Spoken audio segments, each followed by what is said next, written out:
Olá, seja bem-vindo. Eu sou o Vitor Cinzento, esse é meu canal sobre Bundesliga e hoje a gente vai falar sobre um dos times aí que vem surpreendendo dentro dessa zona de classificação para a Champions League, que é o Eintracht Frankfurt. Hoje eu vou contar um pouco sobre a temporada, sobre a construção disso, como o time chegou nesse ponto e também conversar bastante, expor as minhas opiniões sobre tudo isso, sobre como o time chega onde ele está hoje e pode ser um dos nomes mais diferentes da próxima edição da Champions. Vamos lá? Então, o Eintracht nesse momento, quando eu estou gravando o vídeo, é quarto colocado da Bundesliga com 53 pontos. Ele tem 14 vitórias, 11 empates, que é um dos problemas da equipe, e 3 derrotas. E não só isso, ele tem o segundo melhor ataque da competição, atrás apenas do Bayern, e também o vice-artilheiro da competição, que é o André Silva, além do vice-líder de assistências, que seria o Filip Kostic. Então é uma equipe que tem uma produção ofensiva muito grande, muito forte e que vem funcionando, vem dando resultados. Claro que é difícil a equipe passar um jogo sem sofrer gols, mas além disso ela devolve de outra maneira no ataque e vem buscando e tem mais vitórias do que empates necessariamente, ou menos ainda derrotas, né, que tem só 3 em toda a campanha. Então assim, o Eintracht tem nesse momento, né, após a 28ª rodada do campeonato alemão, 6 vantagens em confrontos diretos. Se você contar primeiro e segundo turno, ele tem 6 vantagens, 3 empates e 2 derrotas apenas. Sendo que essas 2 derrotas, uma delas é para o Werder Bremen, que é um time que você fala, poxa, podia ter vencido mais, podia ter trazido mais resultados, e outra contra o Bayern, que é absurdamente normal dentro da Bundesliga, dados os parâmetros de investimento e tudo isso, é normal a hegemonia do Bayern sobre outros clubes, tanto que está em primeiro colocado na competição. A equipe, essencialmente, né, em um cenário perfeito, vem com Trapp no gol, normalmente o Durm fazendo a função de ala direita, com 3 zagueiros, Tuta, Hinteregger e Indicá, Hinteregger que está voltando recentemente, e na lateral esquerda, barra ala, você tem o Kostic. Depois eu vou explicar um pouco mais para frente qual é a função dele, não necessariamente como um lateral.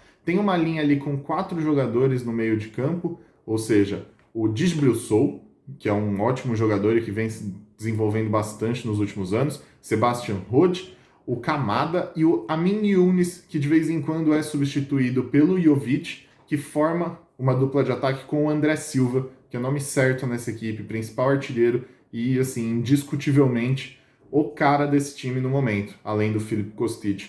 Óbvio que é justamente o que eu vou explicar. O time ataca preferencialmente pelo lado esquerdo do campo, que é onde tem o Kostic. Essa linha de 3 zagueiros funciona como um respaldo para esse avanço que o Kostic faz. A maioria das partidas, a maioria dos ataques do Eintracht ocorrem pela linha de fundo, então o Kostic avança até a linha de fundo e cruza para dentro da área. Normalmente ele vai ter o André Silva, se for uma bola aérea, se for uma bola rasteira tem o Amin Younes, tem o Daichi Kamada, que sempre vão estar contribuindo com isso. Se a bola passa para o outro lado, o Durm está fechando dentro da área também para finalizar se precisar. Então o time tem muitas jogadas, mas a maioria baseada no lado esquerdo do ataque. E por conta disso, tem essa linha com 3 zagueiros, que vira só 2 no meio do jogo. O Hinteregger e o Tuta fecham essa zaga, e o Indicá vira uma resposta aos buracos que o Kostic deixa por trás dele devido a esses avanços. Então, fica meio que com 2 alas esquerdos, porque o Indicá também avança e também cria jogada. E agora com a volta do Hinteregger, o jogo aéreo da equipe fica muito mais forte, não só com o André Silva e Jovic, mas o próprio Hinteregger, que tem diversos gols de cabeça já pela equipe. Então, assim, é uma equipe que tem várias formas de marcar gols, mas a grande maioria delas partida ou de bola parada ou de cruzamentos do Kostic indo até a linha de fundo, né? E assim, uma coisa que eu quero explicar é que não é uma temporada momentânea, não é, nossa, esse time explodiu agora e vai morrer, acabou. Não, o Eintracht ele vem crescendo desde os últimos anos, desde que passou por uma relegation e conseguiu se manter, a equipe começou a ser reestruturada. O primeiro e principal passo dessa reestruturação foi a contratação do Fred Bobic para gerente de futebol. O Fred Bobic, como gerente de futebol, ele mudou a forma de contratar e a forma de desenvolver jogadores no Eintracht. Sempre com a ideologia de comprar jogadores bons, baratos e com poucas idades, né, com poucos anos de vida, e revendendo-os ou aproveitando-os ao máximo, emprestando, empréstimos de 2 anos com valor de compra fixado, sempre esse tipo de coisa para poder gerar lucro para a equipe e também poder construir uma equipe mais forte. Se a gente for parar para analisar, desde 2016, que foi quando o Fred Bobic chegou, ele pediu a contratação do Niko Kovac, que foi um excelente treinador se você for pensar em questão de resultados. Se você for parar para olhar, em 2016 e 2017, o Niko Kovac foi relativamente bom em questão de números e conquistas, né? Ele terminou na 11ª colocação na temporada 16-17, mas fez um primeiro turno muito bom. Só que ele abdicou da Bundesliga, já que não tinha mais nenhum risco de rebaixamento nem nada. Ele abdicou um pouco da Bundesliga para poder investir as forças da equipe na Deutsche Pokal. Chegou na final contra o Borussia Dortmund e aí perdeu, foi vice-campeão da competição. No ano seguinte, ele melhorou um pouco a campanha dentro da Bundesliga, chegou em 8º lugar e foi campeão da Deutsche Pokal, tendo assim classificação direta para a Europa League. Esse título foi justamente em cima do Bayern, equipe para a qual ele foi depois, e o futebol dele não encaixou, ele não se encontrou jogando com a equipe do Bayern, e aí acabou sendo demitido, hoje está atuando pelo Mônaco.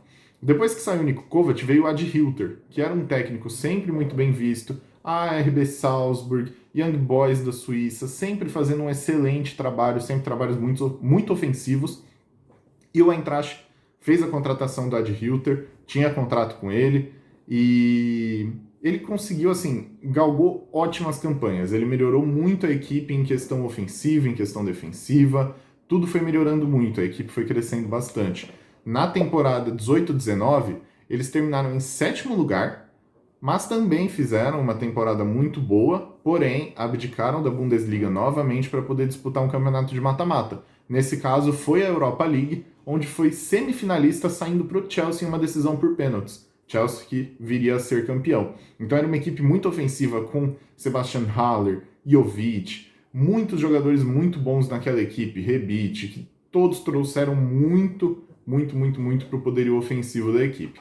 E na temporada 19-20, né, a última temporada antes dessa que estamos, ele ficou em 9º colocado com a equipe, parando nas oitavas de final da Europa League. Porém, com uma equipe bem desconstruída, onde ele começou a remontar, colocar pecinhas no lugar e trazer tudo isso para poder construir, na verdade, essa temporada, né? Essa temporada 2021, que era para ser e está sendo a temporada do time de Adi Hütter. Porém, agora que o time já está com 2 pés para dentro da Champions League, quase classificado, ele assinou uma rescisão amigável com a equipe, né? Então, depois dessas últimas 6 partidas da temporada, ele vai deixar a equipe e vai ser o próximo treinador do Borussia Mönchengladbach, que é um time que momentaneamente está fora de qualquer liga europeia e que está encontrando problemas desde que o Marco Rose foi anunciado pelo Borussia Dortmund para a próxima temporada. Não dá para entender direito se são os jogadores, foi o próprio técnico que desanimou de alguma forma, mas a equipe não vem jogando bem e, coincidentemente, as duas equipes se enfrentam nesse final de semana pela 29ª rodada do campeonato alemão. Então, assim, se o Eintracht manter o rendimento que ele teve no primeiro turno, ele já garante essa vaga na Champions League da próxima temporada. Porque, no primeiro momento, essas últimas 6 rodadas, ele fez 14 de 18 pontos. E se ele manter essa média de fazer 14 desses 18 pontos, o Borussia Dortmund não consegue desbancar ele e não consegue alçar a vaga da Champions League, né? Então, é isso. Esse é o Eintracht. Eu gostei de fazer essa pesquisa, levantar números. Além de ser torcedor da equipe, é sempre bom você poder olhar isso, entender a construção, como se dá e tudo mais. Espero que vocês gostem. Quero trazer mais análises assim de equipes, não só da Eintracht porque eu conheço. Eu quero buscar equipes que eu não tenha tanto contato.